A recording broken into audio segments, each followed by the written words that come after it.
The Florida Keys. Everywhere you look, it's picture perfect. But if you look beyond the postcard borders of sunset views and wish you were here remarks, you'll see what may be harder to capture through the lens of a camera. These islands are funky, fun, and full of flavors. What I try to create, just not even create, but maintain the keesiness, the funkiness of the Florida Keys. It's a place where you can get away from the mainland and just kick back, relax, and just kind of enjoy the casualness of the islands and the whole mystery of being near the ocean. This is Doug Prue, founder of The Fish House. What drew you here initially? I didn't have a job. A local hotspot in Key Largo, known for its fresh fish and its key lime pie. How many key lime pies do you make, like, in a day, would you say? I average for 80 pies a day. Jose Ornelas is known as the Pie Guy. He's been working at the Fish House for over 3 decades. See if you can do the math. You've been here for 32 years. In that amount of time, how many key lime pies do you think you've made total? I'll say 20,000 a year. So that's a total of 640,000 pies. What is it that makes your key lime pie particularly better than the competition that's out there? I just practice. You think?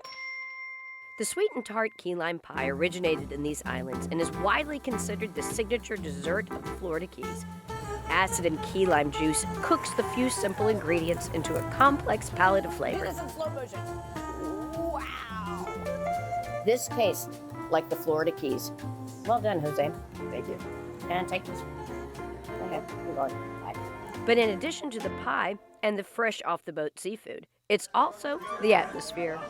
So in your restaurant, you don't do table numbers. No, table numbers are tacky. They're tacky. This is Phil Wadener, Doug's stepson. Tell me about the different tables and why you name them what you do. The one behind us Yeah. is Fish Face. Fish face, because The as you can fish see, face. there's quite a fish face. Yes. Can you do a fish face? The wooden fish face. Do I look like it? I don't know. Okay.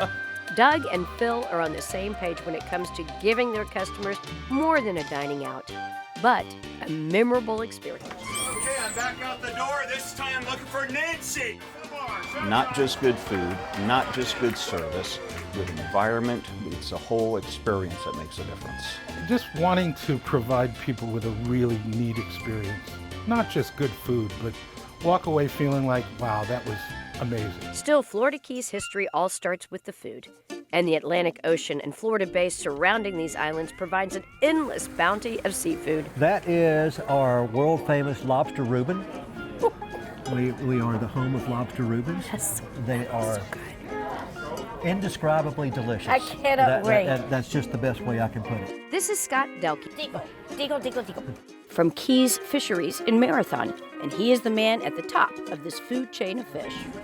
Then we have our conch chowder that we make and distribute throughout the Keys. Yum. We also have our stone crab soup. Key Fisheries has been around for 60 years, catching all sorts of delicious ocean dwellers, including stone crabs. The stone crab is a very unique fishery, and it's sustainable from the standpoint of the crab itself is not killed during the harvest. So when the crab is caught, they pull it out of the trap, they break one claw off. This practice allows the stone crab to be a sustainable source of seafood. Within a few days, one will start to grow back.